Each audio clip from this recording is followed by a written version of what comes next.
Hello दोस्तों, मैं सूरज कुमार आप लोगों को अपना चैनल नो बकवास only study with full entertainment में स्वागत करता हूं। दोस्तों, आज की इस वीडियो में हम लोग सीखेंगे क्लास 12 की chapter number 4 inverse trigonometric function. उसके अंतर्गत एक्सरसाइज को आज सॉल्व करेंगे। क्वेश्चन नंबर 1 को 1 के अंतर्गत 1 से 9 आता है, उसको आज सॉल्व करेंगे। तो दोस्तों, यदि आप तैयारी किसी भी चीज़ का कर रहे हैं, यदि आपका सिलेबस में यह चैप्टर इंक्लूड है तो यह वीडियो आपको लिए बहुत यूजफुल होने वाला है, क्योंकि यहाँ पे हम बेसिक से हाई लेवल तक के कॉन्सेप्ट को देते हैं।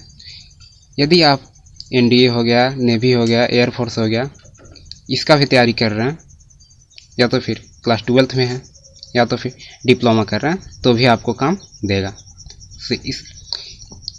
आप इस वीडियो को अंत तक ज़रूर देखें। तो चलिए आज कुछ नया सीखते हैं। डियर फ्रेंड्स, आई होप आपको स्क्रीन पे क्वेश्चन क्लियर एंड रियल स्पष्ट रूप से दिख रहा होगा। दोस्तों, आज हम चैप्टर को स्टार्ट किए हैं एक्सरसाइज 4.1। इसमें हम लोग समझेंगे वैल्यू निकालना और प्रिंसिपल वैल्यू निकालना। ये एक्सरसाइज का पहला वीडियो है। आपको स्क्रीन पे क्वेश्चन दिख रहा होगा, आप इसे स्क्रीनशॉट ले लें ताकि जब बनाएंगे तो आपको भी कुछ इससे मदद मिलेगा और सहूलियत होगी। तो आशा करता हूँ आप स्क्रीनशॉट ले ही लिए होंगे। चलिए अब स्क्रीन पे आते हैं और इसका सॉल्यूशन देखते हैं।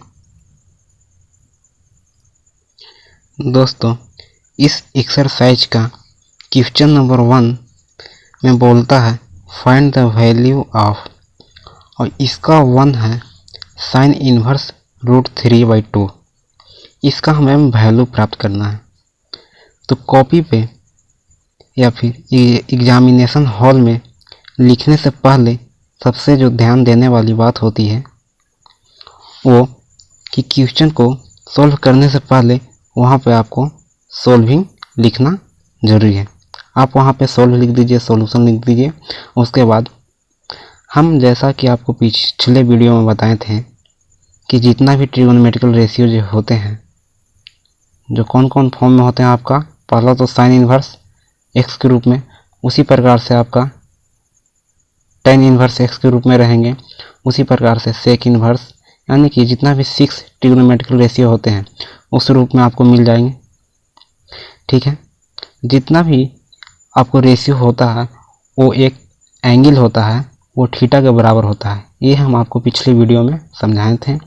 तो जब हमें वैल्यू निकालना रहता है या फिर प्रिंसिपल वैल्यू निकालना रहता है तो सबसे पहले मेरा जो काम है वो है कि सबसे पहले तो हम लिखेंगे सॉल्यूशन। उसके बाद जो क्वेश्चन दिया हुआ है उसको लेट करेंगे।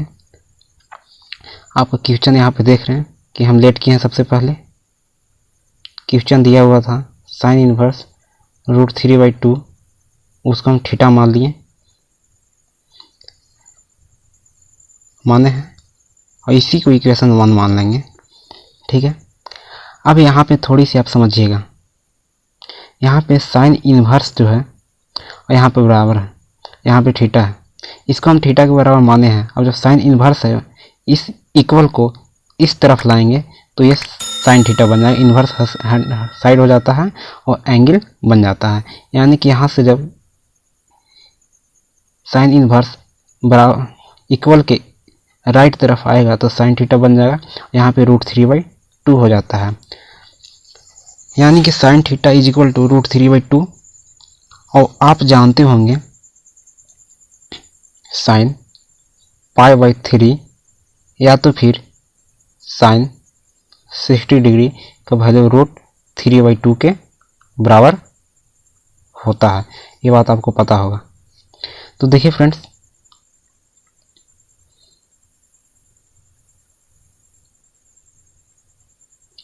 आप यहाँ पे देख सकते हैं कि हमें sine theta is equal to √3/2 मिल गया।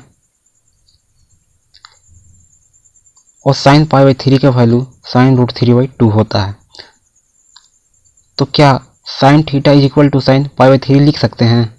क्योंकि आप यहाँ पे थोड़ा सा देखिएगा, साइन थीटा को साइन थीटा यहाँ लिख देंगे और रूट 3/2 को साइन पाई बाई 3 लिख देंगे।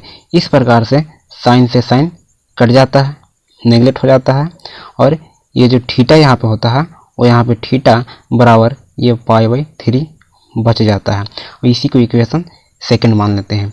अब यहाँ पे आप ध्यान दीजिएगा कि इक्वेशन फर्स्ट आपको ये वाला मनवाएं और इक्वेशन सेकंड आपको ये वाला बोलें।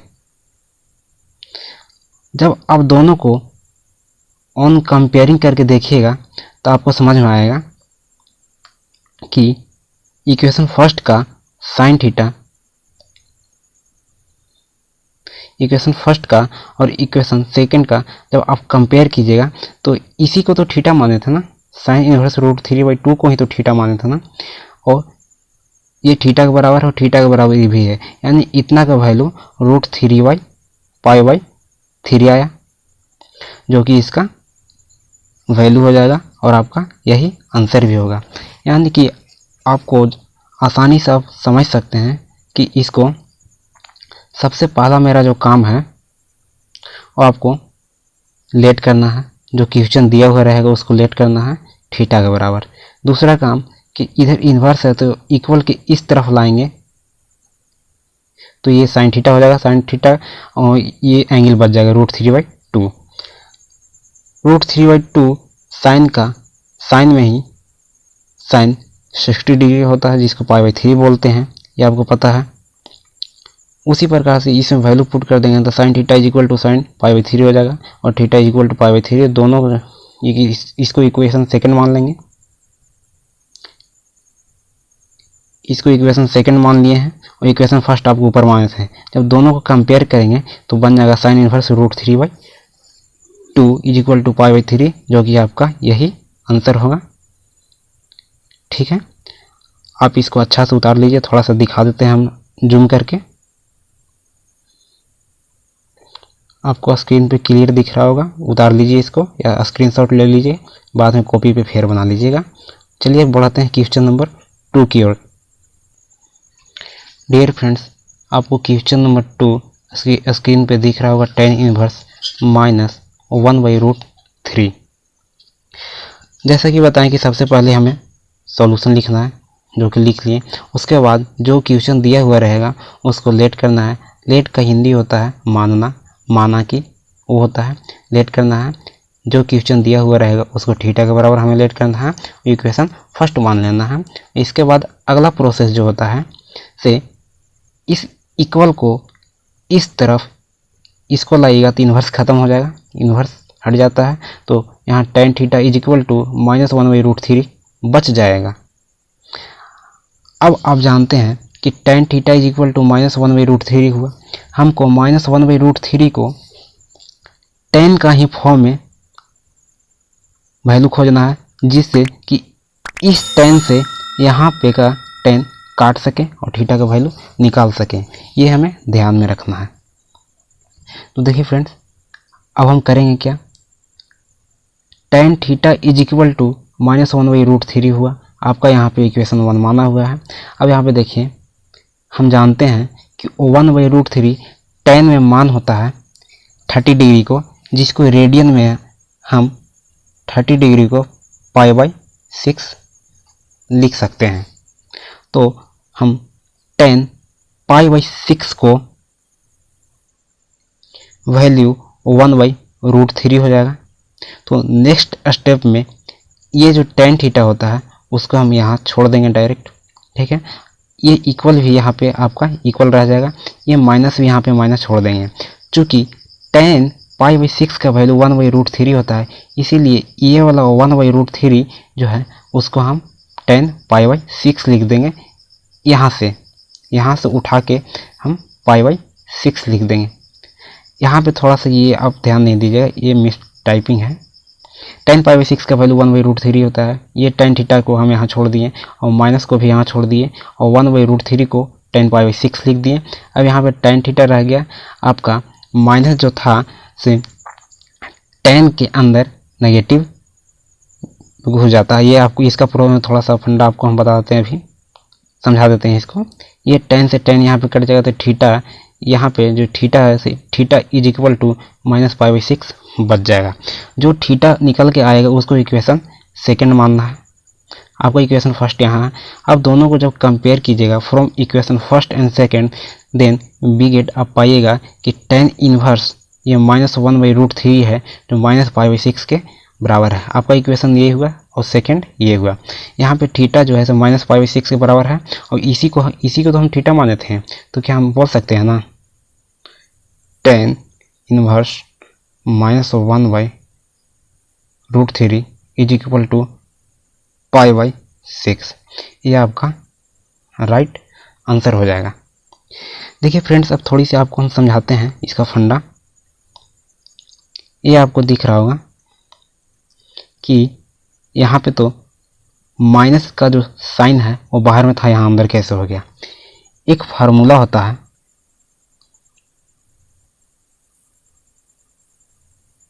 tan inverse minus theta is equal to -tan theta. तो यहाँ पे जब माइनस रहता है उसको ये -tan इनवर्स थीटा ये फार्मूला होता है। यहाँ पे आपको जो माइनस दिख रहा है वो यहाँ पे देखिए एंगल में किया है ना। ये फार्मूला के वीडियो का लिंक आपको डिस्क्रिप्शन में मिल जाएगा, आप वहाँ से जा कर के इस वीडियो को देख लीजिए। ये फार्मूला भी बताए हैं, ठीक है। तो इस प्रकार से इसका आंसर -π/6 हो गया। अब अगले क्वेश्चन नंबर 3 की ओर बढ़ते हैं। आशा करता हूँ आपको समझ में आ रहा होगा। डियर फ्रेंड्स, आपको क्वेश्चन नंबर 3 को समझने से पहले एक कॉन्सेप्ट को समझना होगा, जो कॉन्सेप्ट हम पिछले फार्मूला की वीडियो में बताए हैं। लिंक उसका डिस्क्रिप्शन में दे देंगे, आप देख लीजिएगा। वो कॉन्सेप्ट था कि यदि साइन इनवर्स का एंगल नेगेटिव था तो इसको हम लिख सकते थे माइनस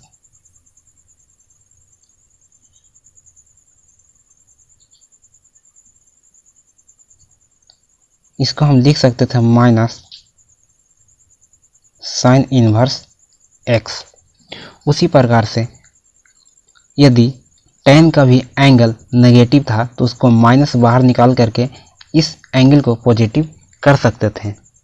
उसी प्रकार से कॉसेक का एंगल यदि नेगेटिव था तो माइनस साइन को बाहर निकाल करके उसका भी एंगल पॉजिटिव कर देते थे।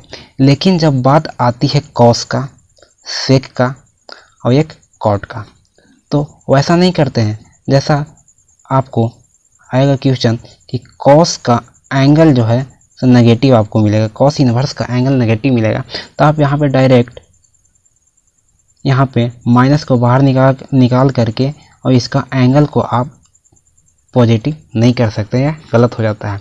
इसको किया जाता है कि पाई में से घटा करके ये एंगल को पॉजिटिव किया जाता है। यह एक फार्मूला होता है, रूल होता है।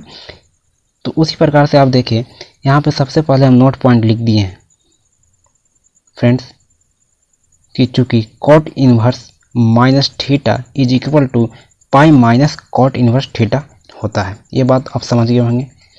अब आप यहाँ पे देखिए कॉट इनवर्स -√3 ये आपका क्वेश्चन दिया हुआ है, ठीक है। इसी को आप इस फार्मूला की तरह देखिए। कॉट इनवर्स तो आपको यहाँ लिखा हुआ है, यहाँ पे नेगेटिव एंगल था तो उसको हम पाई में से घटा करके एंगल को पॉजिटिव करते थे। उसी प्रकार से इस फार्मूले को हिसाब से इसको आप देखिए, कॉट इनवर्स -√3 एंगल नेगेटिव है, तो सबसे पहला काम कि पाई में से घटाएंगे कॉस के कॉस और कॉट और एक सेक, तीनों ही सिचुएशन में पाई में से घटा करके एंगल को पॉजिटिव करना रहता है। ये फार्मूला कहता है। तो आप देखिए यहाँ पे कि कॉट इनवर्स -√3 है, तो इसको सबसे पहले पाई में से घटाएंगे और एंगल को पॉजिटिव करेंगे। ये मेरा सबसे पहला काम है। कौन कौन केस में? जब क्वेश्चन आपका कॉट में रहेगा, कॉस में रहेगा और एक आपका सेक में रहेगा। तीन सिचुएशन में पाई में से घटा करके एंगल को पॉजिटिव करना रहता है। तो आप समझ गए होंगे जो मैं समझाना चाहता हूँ। तो इसको फार्मूला की ही भांति हम इस प्रकार से लिख सकते हैं। अब देखिए कि cot inverse minus root three, जो कि ये वाला पार्ट पूरा यहाँ पे उतार दिए हैं, जिसको हम पाई माइनस कॉट इन्वर्स ये तो उतार दिए, और बात रह गया यहाँ पे रूट थ्री। तो रूट थ्री को हमें कॉट के ही फॉर्म में वैल्यू ढूंढना है कि रूट थ्री कॉट के फॉर्म में किसका वैल्यू होता है। तो आप वहाँ पे देखे होंगे कि कॉट पाई बाई 6 कहने का मतलब कॉट 30 डिग्री का वैल्यू जो है से रूट थ्री होता है। ठीक है, तो यह रूट थ्री की जगह पे हम कॉट 30 डिग्री लिख सकते हैं, पाई बाई 6 को ही 30 बोलते हैं। तो इस प्रकार से cot inverse minus root three जो है पाई माइनस, आपको पिछले वीडियो का फार्मूला में ये भी बताए होंगे कि cot inverse cot theta is equal to theta होता है, जो कि इसका वैल्यू 1 के एंगल का बराबर होता है। तो इसका एंगल पाई बाई 6 है, तो पाई बाई 6 के यहाँ लिख दिया गया है। तो आप यही चीज़ को यहाँ उतार दिया गया है, इसी के वैल्यू पूछ रहा है, आपका क्वेश्चन भी यही है। तो इसका जब बराबर आप सॉल्यूशन कीजिएगा तो यहाँ से 6 को एलसीएम लीजिएगा, तो 6 यहाँ पे एलसीएम ले लिए हैं। 6 से मल्टीप्लाई कीजिएगा पाई में, तो 6 पाई माइनस ये पाई घट जाएगा, यानी कि 5 पाई बाई 6 आपका राइट आंसर आ जाएगा। इसका वैल्यू आपका 5 पाई बाई 6 आंसर होगा। अब यहाँ पे बात आती है कि ये हमने क्या किया, कितना लोगों को समझ में ये बात नहीं आया होगा। तो चलिए थोड़ी सी इसको समझ लेते हैं कि एक फार्मूला होता है sine inverse sine theta is equal to theta के बराबर होता है। उसी प्रकार से जितना भी ट्रिग्नोमेट्रिकल रेशियो है, sine inverse sine theta is equal to theta, tan inverse tan theta is equal to theta, cot inverse cot theta is equal to theta, उसी प्रकार से सारा इसका चलता है। और उसी का विपरीत भी होता है कि यदि ये साइन थीटा पहले रहता, साइन पहले रहता और उसके बाद ये आता साइन इन्वर्स थीटा, तो इसका भी वैल्यू थीटा ही होता है। उसी प्रकार से ये सारा हो जाता tan tan inverse theta is equal to theta, cot cot inverse theta is equal to theta, sec sec inverse theta is equal to theta. इस प्रकार से इसका होता है। आपका इसका वीडियो का लिंक डिस्क्रिप्शन में दे देंगे, वहाँ से जाकर के उस वीडियो को आप देख लीजिएगा। यह फार्मूला आपको समझ में आ जाएगा, विथ इसके साथ एक एक एग्जाम्पल भी दे करके बताया गया है। तो आशा करता हूँ क्वेश्चन नंबर 3 भी आपको समझ में आया होगा। क्वेश्चन नंबर 4 की ओर बढ़ते हैं। डियर फ्रेंड्स, आपको जो हम 3 क्वेश्चन बताएं, आशा करता हूँ समझ में आया होगा। यह वीडियो लंबा हो सकता है, क्वेश्चन कम बन सकता है, लेकिन मेरा कोशिश है कि क्वेश्चन को सॉल्व करवाने में जितना भी कॉन्सेप्ट आता है सारे को बताते चलूँ, जिससे आपको अभी नहीं तो आगे चलकर ज़रूर आसानी होगा। जब एक्सरसाइज में अंदर जाएंगे और हार्ड क्वेश्चन आपको मिलेगा, तब आपको आसानी होगा।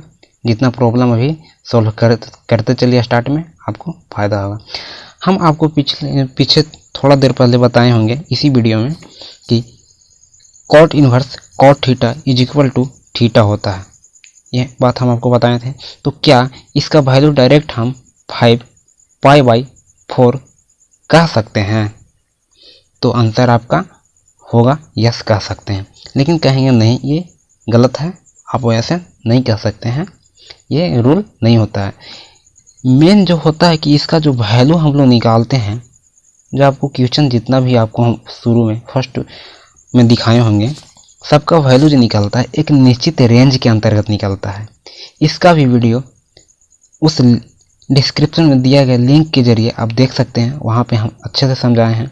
इस वीडियो को बनाने से पहले 3 लेक्चर हम पहले भी शूट कर चुके हैं, जिसमें सिर्फ कॉन्सेप्ट बताए हैं। आप जाकर के देखिएगा, उसमें इसका भी कॉन्सेप्ट था कि cot inverse cot theta is equal to theta होता है। तो क्या यह डायरेक्ट 5 पाई बाई 4 आंसर हो जाएगा? तो नहीं, एक निश्चित रेंज के अंदर ही इसका आंसर होता है। जैसे यदि हम बात करें कॉट का, तो कॉट का जो रेंज होता है से आपको 0 से लेकर के पाई के बीच ही होता है, इसके बीच में होना चाहिए। इसका जो रेंज होता है, इसका आंसर होता है से 0 से पाई के बीच में ही होना चाहिए। जीरो से बाहर भी नहीं होना चाहिए और पाई से ज़्यादा भी नहीं होना चाहिए, यानी कि जीरो से पाई के बीच। पाई कहने का मतलब पाई का वैल्यू 180 डिग्री होता है, यानी 0 डिग्री से लेकर के 180 डिग्री के बीच में ही इसका वैल्यू होना चाहिए, तब जाके इसका वैल्यू मान्य होगा, वरना मान्य नहीं होगा। फ्रेंड्स, सबसे पहले हम बताएं कि आपको बोर्ड एग्ज़ाम में सबसे पहले सॉल्यूशन लिखना है कॉपी पे, उसके बाद जो क्वेश्चन दिया हुआ रहता है उसको थीटा के बराबर सेट कर लेना है, ठीक है। अब यहाँ से इन्वर्स जो है तो इस इक्वल के इस तरफ आएगा तो ये कॉट थीटा बन जाएगा और ये बन जाएगा कॉट 5π/4। अब कॉट थीटा यहाँ पे रहेगा और यहाँ पे हो जाता है कॉट 5π/4। तो यदि हम इस रूप से देखते हैं, 0 और पाई वाला सिस्टम को अप्लाई करते हैं तो 5π/4 का वैल्यू आपको आ जाएगा 5 × π/4 का मतलब 45 डिग्री। यानी जब इसको आप मल्टीप्लाई कीजिएगा तो आ जाएगा आपका 5 5 25 का 5 हाथ में रह जाएगा आपका 2 और 5 22 यानी 225 डिग्री आ जाएगा। तो क्या यह आपको 0 से लेकर के पाई के बीच में यह एंगल है? नहीं है, तो इसको लाना पड़ेगा। और इसको लाने का दो ही तरीका होता है, चाहे तो आप पाई में से कुछ घटा करके ले आवे, कुछ भी घटा करके लाएं, या पाई में कुछ जोड़कर उस रेंज के अंदर उसको मरम्मत कर सकते हैं और क्वेश्चन पे कोई इफेक्ट भी नहीं पड़ना चाहिए। तो देखिए कैसे करते हैं, समझिए अब थोड़ा। देखिए, हम कॉट थीटा को कॉट यहाँ पे थीटा लिख दिए, ये कॉट को कॉट भी लिख दिए। अब यहाँ पे देखिए 5π/4 को हम पाई प्लस π/4 लिख देंगे, तो क्या इसको जब एलसीएम लेंगे तो ये 5π/4 नहीं हो जाएगा? इसमें मल्टीप्लाई कीजिएगा, जब आपको पाई प्लस π/4 को एलसीएम लीजिएगा तो 4 हो जाएगा 4π + पाई, डेट मीन्स 5π/4। यानी कि हम इस चीज़ को इस तरह आसानी से लिख सकते हैं। जब आप 11th में होंगे तो आपको क्वाड्रेंट की जानकारी कुछ दिया गया होगा, आप समझ सकते हैं कि यहाँ पे कॉट पाई प्लस π/4 से इक्वेशन आ रहा है। क्वाड्रेंट इस प्रकार से होता है, इसमें टेन, कॉट, साइन, कॉसेक जितना भी 6 गो ट्रिगोनोमेट्रिकल रेशियो होते हैं ऑल पॉजिटिव होते हैं। इसमें साइन और कॉसेक 2 गो पॉजिटिव होते हैं, इसमें टेन और कॉट पॉजिटिव होते हैं और इसमें कॉस और सेक पॉजिटिव होते हैं। बाकी जो पॉजिटिव नहीं होते हैं वो नेगेटिव होते हैं। तो आप यहाँ पे देखिए क्वाड्रेंट को समझिए, कॉट पाई प्लस π/4 है, डेट मीन्स पाई कहने का मतलब कि आपको ये वैल्यू, और इसमें भी पाई में भी प्लस π/4 है, यानी कि पाई में जब आप कुछ भी जोड़िएगा और पाई का रेंज यहीं तक है, यानी कुछ भी जोड़िएगा तो निश्चित है कि थर्ड क्वाड्रेंट में पहुँचेगा। ये π/4 जोड़ा है यानी कि इसमें पहुँचेगा, और इसमें टेन और कॉट दोनों पॉजिटिव होता है। थर्ड क्वाड्रेंट में टेन और कॉट दोनों का वैल्यू पॉजिटिव होता है। तो उस प्रकार से आप यहाँ पे देख सकते हैं कि कॉट पाई प्लस π/4 का वैल्यू आपको मिलेगा कॉट थीटा। यदि थर्ड क्वाड्रेंट में कॉट पॉजिटिव नहीं होता तो यहाँ पे माइनस कॉट थीटा होता है, लेकिन यहाँ पे आप समझ सकते हैं कि cot pi plus theta cot theta के बराबर होता है। आशा करता हूँ ये आपको समझ में आ रहा होगा। तो जब cot pi plus theta cot theta के बराबर हो जाएगा तो यहाँ पे वही सिस्टम है, कॉट पाई प्लस थीटा जब थीटा के बराबर होगा तो ये कॉट π/4 हो जाएगा, ये कॉट थीटा ये कॉट π/4। तो यहाँ पे फ्रेश से लिख देते हैं cot theta is equal to cot π/4। जब इस कॉट को हम काटेंगे तो थीटा इज इक्वल टू π/4 बच जाएगा, और जो थीटा निकल के आता है उसको इक्वेशन सेकेंड मानते हैं। और from equation first and second दोनों को जब हम कंपेयर करते हैं देन वी गेट, हम पाते हैं कि कॉट इनवर्स कॉट 5π/4 का वैल्यू π/4 होता है। अब यहाँ पे आप देख रहे होंगे इक्वेशन फर्स्ट में ये थीटा के बराबर है और इक्वेशन सेकेंड में थीटा इसके बराबर है। उस प्रकार से थीटा π/4 के बराबर है, यहाँ भी थीटा है, ये π/4 के बराबर है, यानी कि ये इसके बराबर है, ये इसके बराबर है, यानी कि ये है से इसके बराबर होगा। आप जब कंपेयर भी किए होंगे तो यही पे आप देखते होंगे, यानी कि ये इसके बराबर है। अब π/4 आपका ये आंसर आया। π/4 को अब हम चेक करना है कि क्या यह मेरा आंसर है या नहीं है। इसके लिए हम करेंगे क्या, सबसे पहला इसको रेंज खोजेंगे कि कॉट का रेंज होता कितना है। तो इसको 0 से लेकर के पाई के बीच में ही इसका रेंज होता है। अब 0 से पाई के बीच में रेंज होता है तो π/4 का मतलब होता है 45 डिग्री। तो 45 डिग्री क्या आपको 0 से पाई के बीच में नहीं आता है? आता है। तो यह ऑब्वियस सी बात है कि ये आपका आंसर हो जाएगा।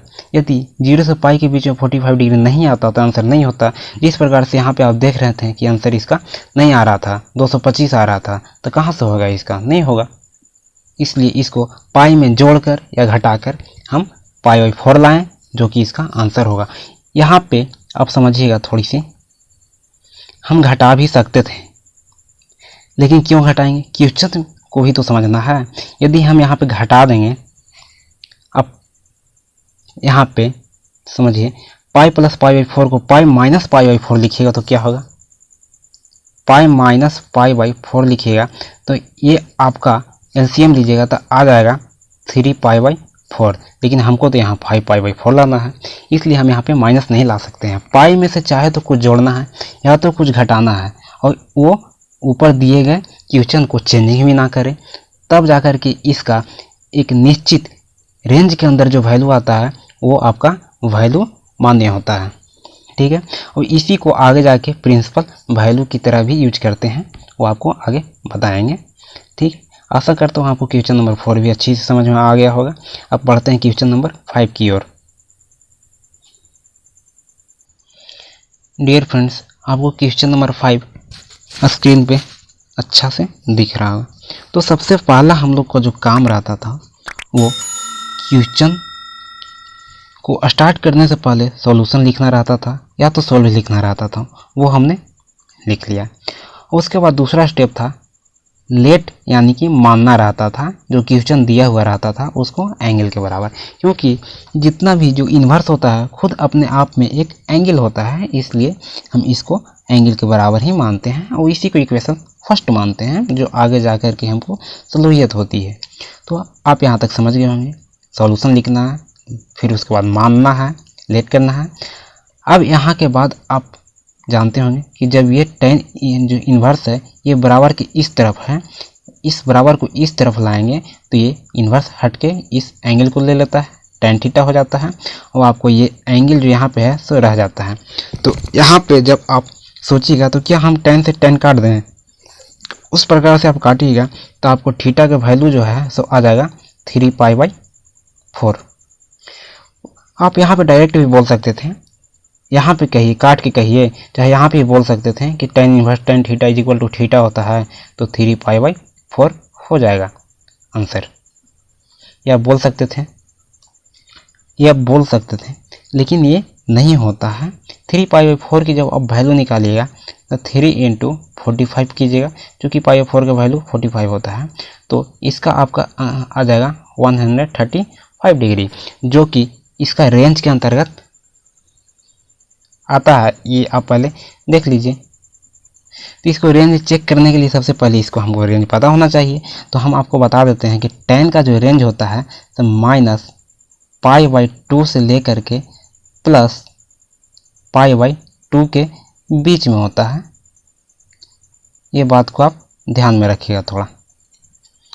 यहाँ पे यदि सारा चीज़ बताते चलेंगे तो बहुत वीडियो लंबा हो जाएगा, जिस कारण से ये आप ध्यान में रखिएगा सिर्फ। बाकी इसका पूरा डिटेल लिंक दिया हुआ है डिस्क्रिप्शन में, उससे जाकर देख सकते हैं। tan का जो रेंज होता है -π/2 से π/2 के बीच का ही वैल्यू जो देगा वही आपका मान्य होता है, वरना मान्य नहीं होगा। और इसका यदि आप यहाँ पे डायरेक्ट फार्मूला यूज कीजिएगा tan inverse tan theta is equal to theta, यानी कि 3π/4, जो कि गलत हो जाएगा, क्योंकि 3π/4 का वैल्यू आपका 135 डिग्री देता है और जो कि इसके रेंज के अंतर्गत नहीं आता है। इसलिए इसको पाई में जोड़कर या घटाकर क्वेश्चन में कोई चेंजिंग भी ना हो, इसका वैल्यू उस निश्चित रेंज के अंतर्गत लाते हैं। तो चलिए चलते हैं क्वेश्चन की ओर। तो अब यहाँ पे देख सकते हैं कि यहाँ तक तो हम आपको समझा दिए थे। उसके बाद tan थीटा दिया हुआ है, उतार देंगे इसको यहाँ से यहाँ tan और बराबर। अब इसको हमें पाई में से जोड़ना है या घटाना है, ताकि इसका वैल्यू जो है एक निश्चित रेंज के अंतर्गत आ सके और ये क्वेश्चन में कोई खास परिवर्तन भी ना हो। तो आप यहाँ पे देखिए tan जो है से tan को लिख दिए। अब 3π/4 को क्या हम पाई माइनस π/4 लिख देंगे, तो इसको हम 3π/4 बोल सकते हैं ना। यदि हम इसको इस प्रकार से लिख दें तो आपको तो क्वेश्चन में कोई चेंजिंग नहीं होगा। यहाँ पे आप देखिए जब एलसीएम लीजिएगा तो ये बन जाएगा 4π में से एक पाई जाएगा, यानी कि 3π/4, ये दोनों बराबर हैं। तो अब हम लिख ही सकते हैं tan 3π/4 को tan π-π/4, इतना तो आराम से लिख सकते हैं। ये आपको बात समझ में आ रहा होगा। अब फिर यहाँ से एक झमेला आता है कोऑर्डिनेट वाला। तो कोऑर्डिनेट अभी थोड़ी देरी पहले आपको हम बताएं। अब यहाँ पे देखिए आप कोऑर्डिनेट में यहाँ पे है tan π-π/4। अब यहाँ पे पाई में से घट रहा है आपका 4 कोऑर्डिनेट, यहाँ पे है 4 कोऑर्डिनेट है, पाई में से घट रहा है। अब पाई का आपको रेंज ये वाला हुआ, ये आपका पाई हुआ। यहाँ से जब कोई भी चीज़ घटेगा तो निश्चित है कि वो सेकंड कोऑर्डिनेट में आएगा, और सेकंड कोऑर्डिनेट में tan का वैल्यू नेगेटिव होता है। यहाँ पे साइन और कॉसेक ही ऑलवेज पॉजिटिव होता है सेकंड कोऑर्डिनेट में, यानी कि tan का वैल्यू नेगेटिव होगा। और पाई में से घट रहा है, यानी कि इस कोऑर्डिनेट में आपका tan π/4 माइनस tan π/4 हुआ। ठीक है फ्रेंड, आप समझ पा रहे होंगे। यानी tan π-π/4 का वैल्यू माइनस tan π/4 के बराबर होगा। तो यहाँ पे आप यहाँ तो हम आपको कोऑर्डिनेट से बता दिए, यहाँ पे डायरेक्ट इसका फार्मूला होता है tan π - theta is equal to minus tan theta. वहाँ पे हम आपको बता दिए कि माइनस क्यों हुआ, क्योंकि यह इसका जो रेंज है सेकेंड कोऑर्डिनेट में जा रहा है, और सेकेंड कोऑर्डिनेट में जो होता है तो tan नेगेटिव होता है, इस कारण से इसका वैल्यू नेगेटिव हुआ। अब यहाँ पे आप देखिए कि ये tan थीटा को हम यहाँ डायरेक्ट उतार दिए, और इसका वैल्यू माइनस tan π/4 हो जाएगा। हम आपको बताएं tan π-π/4 का वैल्यू माइनस π/4 हो जाएगा। ये आप ध्यान में रखिएगा, माइनस π/4 हम यहाँ पे आराम से लिख सकते हैं।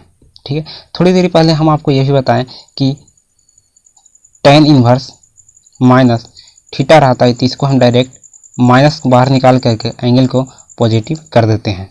तो क्या यहाँ जब माइनस बाहर निकला हुआ है तो यहाँ पे नेगेटिव था, लेकिन इस नेगेटिव को हम बाहर निकाल दिए तो एंगल पॉजिटिव हुआ। अब यहाँ पे नेगेटिव है तो इसको एंगल में ला सकते हैं ना। आप इस सिचुएशन को देख के आराम से समझ सकते हैं। अब यहाँ पे आप देखिए tan थीटा यहाँ पे उतार दिए, और माइनस tan π/4 को हम tan, ये माइनस था जिसको एंगल में ला सकते हैं अकॉर्डिंग टू फार्मूला। अब यहाँ से ये थीटा को आप काटिएगा, tan को काटिएगा तो theta is equal to minus π/4 के बराबर हो जाएगा। अब जैसे ही थीटा निकला उसको हमको इक्वेशन सेकंड मान देना है। फर्स्ट तो जो क्वेश्चन दिया हुआ उसी को मान के इक्वेशन फर्स्ट मान लेते हैं। जब दोनों को इक्वेशन को तुलना कीजिएगा फर्स्ट और सेकंड को, तो आपको मिलेगा माइनस π/4। माइनस π/4 का मतलब हुआ माइनस 45 डिग्री, जो कि tan के रेंज में बिलोंग करता है। tan का रेंज होता है माइनस π/2 से प्लस π/2 के बीच, यानी कि माइनस 90 डिग्री से लेकर के प्लस 90 डिग्री के बीच में ये माइनस 45 डिग्री आता है, इसलिए इसका वैल्यू हो जाएगा। आप यहाँ पे कंपेयर किए, देखिए ये जो है क्वेश्चन आपका यही है, ये थीटा के बराबर है और ये भी आपको थीटा के बराबर है, यानी कि theta is equal to minus π/4 tan inverse tan 3π/4 थीटा के बराबर और थीटा माइनस π/4 के बराबर है। इस प्रकार से आप कह सकते हैं कि tan इन्वर्स tan 3π/4 भी माइनस π/4 के बराबर है। यही आपका राइट आंसर भी हो जाएगा, क्योंकि अब एक निश्चित रेंज के अंतर्गत बिलोंग करता है। तो आई होप आपको ये समझ में आ रहा होगा, और वीडियो लंबा हो रहा है इससे आप अनसाइए नहीं, आपका कॉन्सेप्ट डेवलप होगा। डियर फ्रेंड्स, आप क्वेश्चन नंबर 6 पे ध्यान दीजिए। वेरी ही सिंपल है, बहुत सिंपल है। Sine inverse 1/2 plus cos inverse 1/2 इसका वैल्यू निकालना है। तो आप यहाँ पे थोड़ी सी ध्यान दीजिए। पिछले वीडियो में हमने एक फार्मूला बताया होगा, sine inverse x plus cos inverse x is equal to π/2, ये फार्मूला होता है।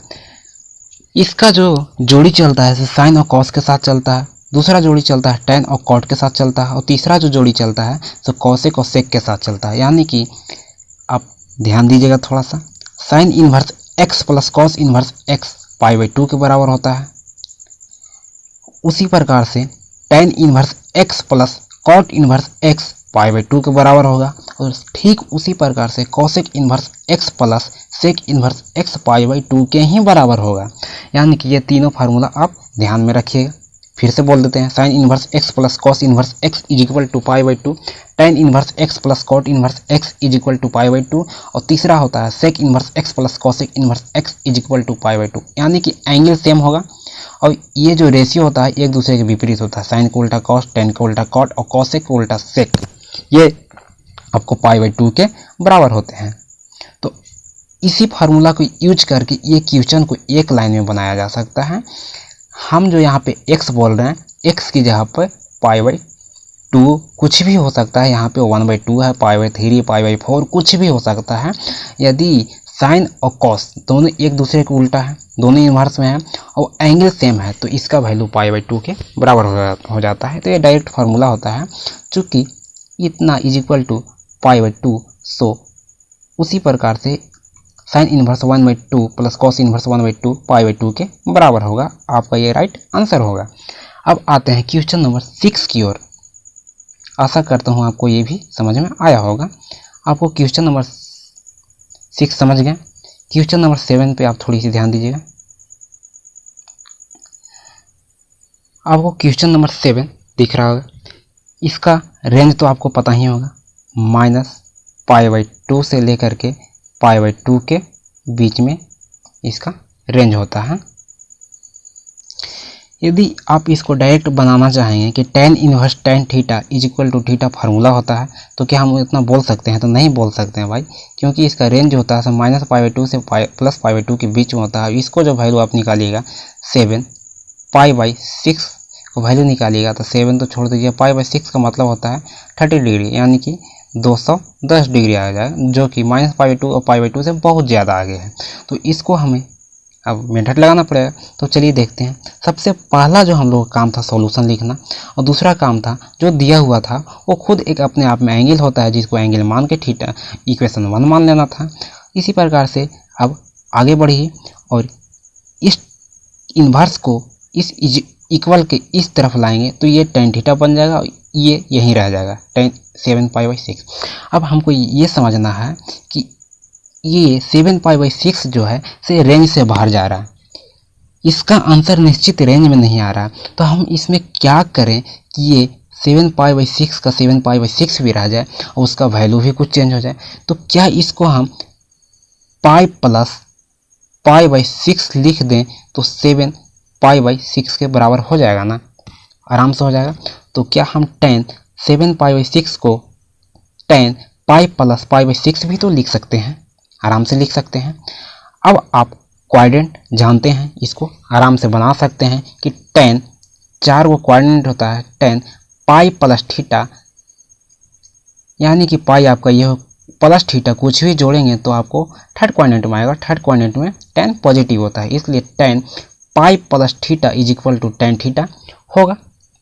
यदि थर्ड क्वाड्रेंट में नहीं आता तो माइनस होता, लेकिन यहाँ पाई में कुछ भी जोड़ रहे हैं तो थर्ड क्वाड्रेंट में पहुँच रहा है, जिसके कारण से पॉजिटिव होगा।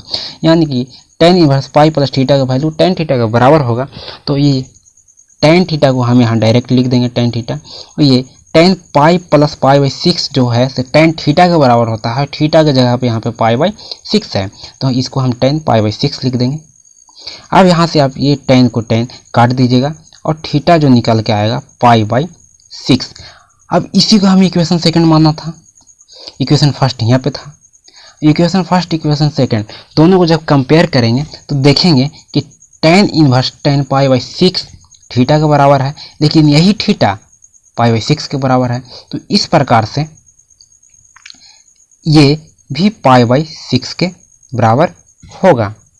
जब ये पाई बाई 6 के बराबर होगा तो क्या इसको हम आंसर कह सकते हैं? तो इसको जांच करने के लिए सबसे पहले माइनस पाई बाई 2 से लेकर के पाई बाई 2 इसके रेंज के पास आ जाएंगे। तो देखेंगे कि पाई बाई 6 का मतलब होता है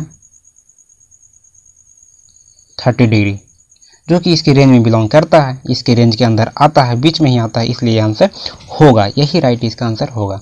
चलिए फ्रेंड्स, अब बढ़ते हैं क्वेश्चन नंबर 8 की ओर। ये क्वेश्चन आपको समझ में आया होगा। क्वेश्चन नंबर 7 को यदि आप स्क्रीनशॉट लेकर के सॉल्यूशन रखना चाहते हैं तो रख सकते हैं। तो डियर फ्रेंड्स, आपको क्वेश्चन नंबर 8 दिख रहा होगा स्क्रीन पे। सबसे पहले क्वेश्चन को सोल्व करने से पहले हमको ध्यान देना है कि हमें डायरेक्ट फार्मूला होता है cos inverse cos theta is equal to theta. तो क्या डायरेक्ट हम थीटा लिख सकते हैं? आपको ऑप्शन में मिलेगा, यह भी ऑप्शन में रहेगा, एक दूसरा भी रहेगा। ये आपको आंसर नहीं देगा, कभी कभी ये आपको आंसर दे भी देगा। तो इसके लिए सबसे पहले हमें कॉन्सेप्ट को जानना जरूरी होता है। हम कॉस को यदि हम रेंज देखते हैं तो आपको पता चलेगा कि कॉस का रेंज जो होता है से 0 से लेकर के पाई के ही बीच होता है, यानी इसका वैल्यू 0 से पाई के बीच में ही होगा। अब जब हम बात करते हैं 13 पाई बाई 6, तो इसकी वैल्यू जब देखते हैं तो ये बन जाएगा, इसका मतलब 30 डिग्री, यानी 13 3 जा 39, यानी 390 डिग्री, जो कि इसके रेंज से बहुत ज़्यादा पार होता है। इस प्रकार से हम इसको आंसर नहीं कर सकते हैं। ये तो चेक कर लिए हमने, जब चेक कर लिया तब इसको सॉल्यूशन ऑपरेशन करना पड़ेगा, क्योंकि यह तो माना नहीं, रेंज से बाहर आ गया। तो चलिए इसको ऑपरेशन करते हैं। आप यहाँ पे सबसे पहला स्टेप है सॉल्यूशन लिखिए, कॉपी पे कहीं भी हो, बोर्ड में हो या फिर घर पे बना रहे हो, सबसे पहले सॉल्यूशन लिखिए। दूसरा स्टेप, जो क्वेश्चन दिया हुआ उसको एंगल के बराबर लेट कीजिए, क्योंकि ये अपने आप में एक एंगल होता है। अब यहाँ पे तीसरा नंबर कि ये इन्वर्स है, इक्वल की इस साइड है, इस तरफ लाएंगे तो ये cos थीटा हो जाएगा और आपको ये वाला यहाँ पे बच जाएगा। अब इसको जो ये जो वैल्यू है 13 पाई बाई 6, 13 पाई बाई 6 जो आपको वैल्यू दिख रहा है वो अपने रेंज से बहुत ज़्यादा है। इसको अब हमें रेंज में लाना है, तो और रेंज में लाने के साथ में इसको वैल्यू पे कोई प्रभाव भी नहीं पड़ना चाहिए। तो क्या इसको हम cos थीटा को cos थीटा लिख देंगे और cos 13 पाई बाई 6 को हम cos pi plus 3 pi by 6 लिख सकते हैं। तो हम कैसे समझेंगे कि 13 pi by 6 that means 13 pi by 6 को पाई प्लस 7 पाई बाई 6 ही लिख सकते हैं। हम से पाई माइनस 7 पाई बाई 6 भी तो लिख सकते हैं। तो ऐसा करके आप जब इसको एलसीएम लेकर देखिएगा तो उसका आंसर 13 पाई बाई 6 के इक्वल भी आना चाहिए। यदि हम इसको ऐसा लिखते हैं तो यहाँ पे देखिए, जब इसको एलसीएम लीजिएगा तो ये बन जाएगा 6 पाई और यहाँ से 7 पाई, यानी 13 पाई बाई 6 ये इसको बराबर होता है, यानी कि ये जो है इसको बराबर यहाँ पे है। आप एलसीएम लेकर देख सकते हैं। यदि आप यहाँ पे माइनस लिख दीजिएगा या फिर कोई और वैल्यू लीजिएगा तो ये बराबर नहीं आएगा, इसलिए इसका वैल्यू यही होगा। अब यहाँ पे देखिए, चूंकि cos पाई प्लस थीटा, cos पाई प्लस थीटा, इसमें थीटा जोड़िएगा तो आएगा थर्ड क्वाड्रेंट में, और थर्ड क्वाड्रेंट में cos नेगेटिव होता है, जिसके कारण से इसका वैल्यू माइनस थीटा के बराबर हो जाता है। अब यहाँ पे आप देखिए cos थीटा को तो हम यहाँ cos थीटा लिख देंगे। अब ये cos pi plus 7 pi by 6 जो है तो माइनस cos 7 पाई बाई 6 के बराबर होगा। अब यहाँ से आप cos को काटिएगा, cos के निश्चित है, काटिएगा। अब यहाँ पे cos को आप काटिएगा और थीटा जो आएगा तो 7 पाई बाई 6 के बराबर आएगा। अब यहाँ पे थीटा 7 पाई बाई 6 के बराबर आएगा। अब इस वैल्यू को हमें चेक करना है कि क्या ये एक निश्चित रेंज जो होता है cos का 0 से लेकर के पाई उसके बीच आएगा तो इसका आंसर होगा, नहीं आएगा तो कहाँ से इसका आंसर होगा। तो देखिए फ्रेंड्स, ये 7 को 7 लिख दिए और पाई बाई 6 का मतलब 30 डिग्री। इसको देखते हैं, इसको जब हम देखते हैं तो ये आपको आ जाएगा 210, जो कि 0 से पाई के रेंज में नहीं होता है। नहीं आता है, इस प्रकार से हम इसको आंसर नहीं कह सकते हैं। यदि आ जाता तो हम 7π/6 को आराम से आंसर कह देते।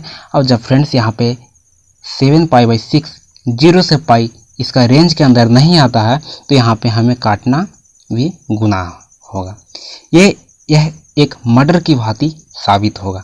तो हमें मर्डर नहीं करना है, ये काटना यहाँ पे नहीं है, इतना बड़ा अपराध नहीं करना है। चलिए अब आगे बढ़ते हैं। तो इसे अब हमें यहाँ काटना नहीं है, अब आगे इसको और छोटा करते हैं। तो चलिए फ्रेंड्स, आपको यहाँ पे दिख रहा होगा कि cos theta is equal to minus cos 7π/6। अब इसको हमें फिर छोटा करना है, और छोटा करेंगे तो कैसे करेंगे, ये तो ज़्यादा हो जा रहा है, 0 से पाई से बाहर चल जा रहा है, तो इसको छोटा करना है। तो करेंगे कैसे, चाहे तो पाई में जोड़ेंगे या तो पाई में घटाएंगे, इसी के साथ हमें इसे छोटा करना है और इतना बराबर भी आना चाहिए। तो यहाँ पे देखिए कॉस थीटा जो है साहब को थीटा के बराबर लिख दिए कॉस थीटा। अब माइनस कॉस 7π/6 को देखिए किस तरह से हमने किया, माइनस को माइनस लिख दिया, कॉस को कॉस लिख दिया, और 7π/6 को 7π/6 को चाहे तो हमें पाई में कुछ जोड़ देना है या तो पाई में से कुछ घटा देना है। तो यहाँ पे आप ध्यान दीजिएगा, जब भी जोड़ा या घटाया जाता है तो जो ये जो बगल में जो आपको दिखता है ना, ये वाला π/6 हो जाएगा। यहाँ पे आपको कुछ भी रह सकता है, पाई में यही जो बगल में दिखेगा उसी को जोड़ेंगे या तो घटाएंगे। आप इस चीज़ को गौर कीजिएगा, हमेशा यही होता है यहाँ पे। तो चलिए इसको भी वही करते हैं।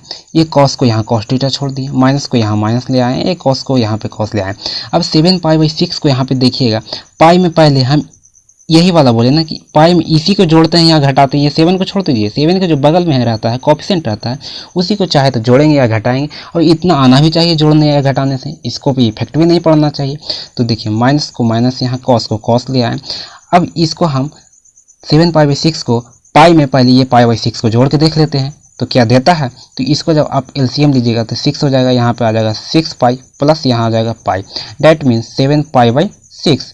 देख रहे हैं कि हाँ इसके बराबर होगा, नो चेंजिंग नो प्रॉब्लम, तो हम कर सकते हैं। तो यानी कॉस थीटा यहाँ पे आपका ये हो जाएगा, माइनस कॉस को यहाँ छोड़ दिए और 7π/6 को पाई प्लस π/6 लिख दिए। तो फ्रेंड्स अब आगे देखिए आप, यहाँ पे देखिए कि cos theta is equal to minus इतना के बराबर होगा। अब कोऑर्डिनेट में आप जानते ही होंगे कि यदि कॉस को पाई में कुछ जोड़ेंगे तो कोऑर्डिनेट के अनुसार इस कोऑर्डिनेट में पहुंचेगा, और कॉस इस कोऑर्डिनेट में नेगेटिव होता है, यानी कि माइनस में इसका आएगा। थीटा जो होगा ये माइनस कॉस थीटा हो जाता है, cos pi plus theta is equal to minus cos theta. तो यहाँ पे आप देखिए, यहाँ तो एक माइनस यहाँ पे पहले से ही था और एक इसमें से माइनस और निकलेगा, तो ये वाला माइनस जो था ये प्लस बन जाएगा, ठीक है। यानी कि ये सीन यहाँ पे साइन जो था से खत्म हुआ, ये बात आप समझ गए होंगे। और cos पाई प्लस π/6 जो था से π/6 के बराबर हो जाएगा। यहाँ माइनस π/6 के बराबर होता था, लेकिन यहाँ माइनस आगे होने के कारण से ये पॉजिटिव हो जाएगा।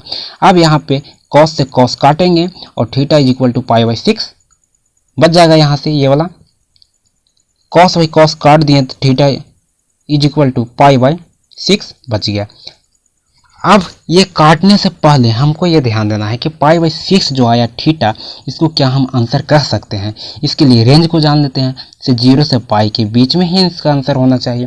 तो 0 से पाई के बीच में आ रहा है, इसलिए π/6 का मतलब 30 डिग्री और इसका मतलब होता है 0 और इधर होता है 180 डिग्री, यानी कि इसका मतलब 180, इसका मतलब 0, 0 से 180 के बीच में 30 डिग्री होता है। इसका मतलब है कि इसका आंसर π/6 हो सकता है, क्योंकि यह इसके निश्चित रेंज में आता है। तो इसीलिए इसको हम अब काट सकते हैं, ये मर्डर कर सकते हैं।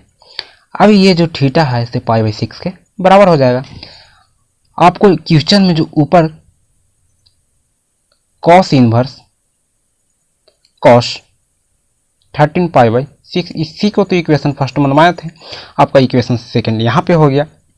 जब दोनों इक्वेशन को तुलना कीजिएगा तब वी गेट, आप पाइएगा कि cos इनवर्स cos 13π/6 जो है π/6 के बराबर होता है। तो फ्रेंड्स अब लास्ट क्वेश्चन एक और बच रहा है, जिसको भी बड़ी आसानी से देख लेते हैं हम लोग। चलिए, तो डियर फ्रेंड्स आपको यह लास्ट क्वेश्चन है, आज यहीं तक बताएंगे, अगला क्वेश्चन आगे बताएंगे। क्वेश्चन नंबर 9 आपको दिख रहा होगा, साइन इनवर्स साइन 3π/5, यह आपका क्वेश्चन है। तो सबसे पहले sine inverse sine theta is equal to theta होता है, फार्मूला में होता है। तो क्या 3π/5 को हम एंगल डायरेक्ट कर सकते हैं, क्योंकि यह आपका ऑब्जेक्टिव क्वेश्चन के ऑप्शन में रहेगा। यह बंदा ऐसा है कि आपका ऑब्जेक्टिव क्वेश्चन में रहेगा ही रहेगा, या इसको हम डायरेक्ट आंसर कर सकते हैं। तो इससे पहले हमें साइन का, ये जो साइन होता है उसका रेंज समझना होगा।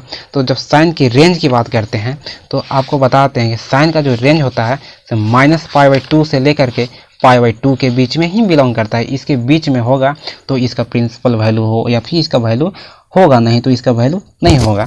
तो -π/2 से लेकर के +π/2 के बीच में आना चाहिए, ठीक है। तो अब देख लेते हैं 3π/5 को चेक कर लेते हैं, 3 छोड़ देंगे। और π/5 कहने का मतलब नहीं समझ में आता है, तो पाई का मतलब 180 और 5 का मतलब 5 से भागा दे दीजिए। अब इसको काट के देखिए, 5 से जब काटिएगा तो 5 3 जा 15, अब बच जाएगा 3, यानी 5 6, यानी कि 36 आ जाएगा। 36 से गुना कीजिएगा इसमें, तो आपको यहाँ पे मल्टीपल करके आएगा 100, इतना आएगा, जो कि -π/2 से π/2 के बीच में आपको दिख रहा है, नहीं दिख रहा है, क्योंकि -π/2 का मतलब -90 से लेकर के +90, यानी कि 90, ये तो +90 से ज़्यादा हो जाता है, इसलिए ये आंसर नहीं होगा। इसको सुधारना पड़ेगा, यह बहुत ज़्यादा आगे भाग गया है। इसको रहना था एक निश्चित रेंज में, लेकिन ये संभला नहीं, आगे भाग गया।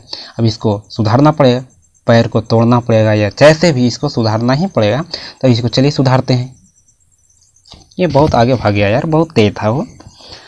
अब देखिए यहाँ पे सबसे पहला स्टेप था से हमें सॉल्यूशन लिखना था। दूसरा स्टेप जो दिया हुआ क्वेश्चन रहेगा उसके हमें एंगल के बराबर मानना था। तीसरा स्टेप ये इन्वर्स जो है से इस इक्वल के इस तरफ लाएंगे तो ये साइन थीटा हो जाएगा, और इसको यहीं छोड़ देंगे।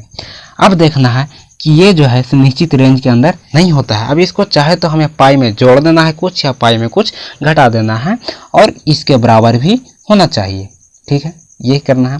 अब साइन थीटा को हम यहाँ पे जस के तस छोड़ दिए। अब ये साइन को 3π/5 को बराबर लिखना है। अब यदि हम 3π/5 को यहाँ पे देखिए पाई में हम जोड़ते हैं, हम बताए थे कि ये इसी में रहता है। तो यदि सिचुएशन यहाँ तक से हैंडल नहीं होता है तो कुछ भी कीजिए, आपको पाई में कुछ जोड़िए और पाई में कुछ घटाइए, इतना बराबर लाना रहता है। तो यदि हम पाई में से आपके अनुसार, या फिर अभी हम जो बताएं उसके अनुसार π/5 को घटाते हैं तो देख लीजिए सामने आएगा, 5π में से 1π आएगा तो 4π/5 आएगा, ये नहीं आया। यदि इसको हम जोड़ते भी हैं तो 5π 1π यानी 6π/5 आएगा, यानी कि ये नहीं आएगा। उस सिचुएशन में हमको ये देखना रहता है कि हमें लाना है यहाँ पे 3π/5। यदि पाई में हम इतना 3π/5 को जोड़ रहे हैं तो जोड़ने से तो ज़्यादा हो जाएगा, यानी हमें निश्चित है कि घटाना पड़ेगा। यानी 5π में से 1π जाएगा, 1π घटेगा तो आपको बच जाएगा 4π, लेकिन हमको यहाँ लाना है 3π, यानी कि यहाँ पे यदि हम 2π घटा देंगे तो ये 5π में से 2π चला जाएगा तो 3π बच जाएगा। ये आपको दिमाग में लगाना है।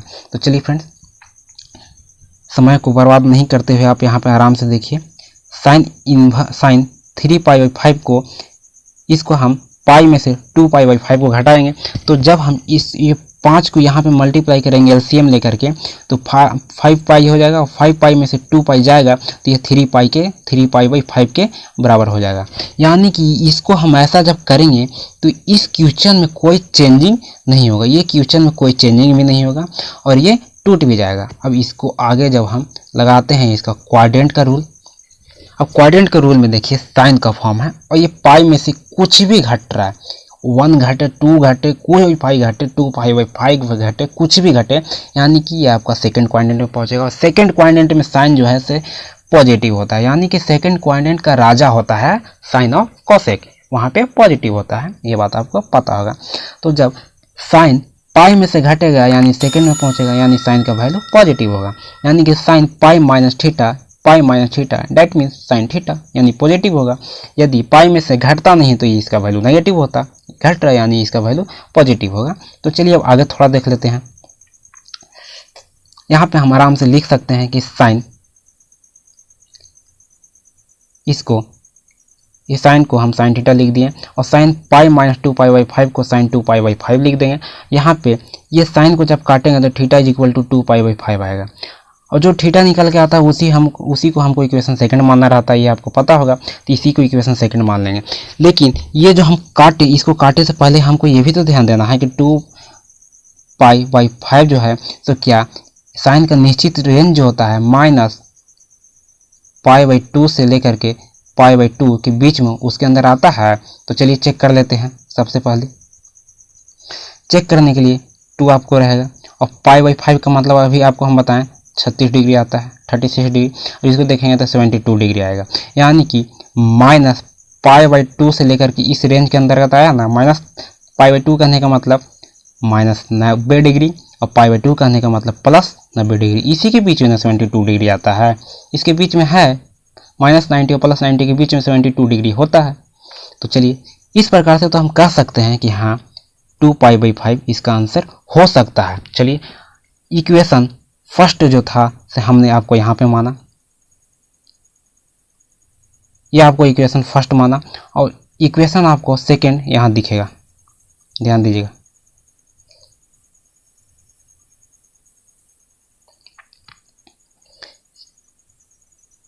इक्वेशन फर्स्ट आपको ये था, इक्वेशन सेकेंड आपको ये था। ये जो था ये थीटा के बराबर है और ये थीटा है तो 2π/5 के बराबर है। जब दोनों को आप कंपेयर कीजिएगा तो वी गेट आप पाइएगा कि साइन इनवर्स साइन 3π/5 2π/5 के बराबर होगा और यह एक निश्चित रेंज के अंदर बिलोंग करता है, तो इसलिए इसका आंसर 2π/5 होगा। फ्रेंड्स, यह वीडियो काफ़ी लंबा हो गया है, आशा करता हूँ आपको समझ में आया होगा। आज यहीं तक क्लोज करते हैं। अगले वीडियो में क्वेश्चन नंबर 2 जो है वो बनाएंगे और अच्छे से समझाएंगे। थैंक यू फ्रेंड्स, आज के लिए बस इतना ही। हेलो दोस्तों, वीडियो लंबा होने के कारण आज इसको यहीं पे एंड करते हैं। इसका अगला पार्ट नेक्स्ट वीडियो में मिलेगा। दोस्तों, यहाँ पे आपको हम बहुत ही अच्छी तरह से समझाने की कोशिश किए होंगे, आप समझ भी गए होंगे।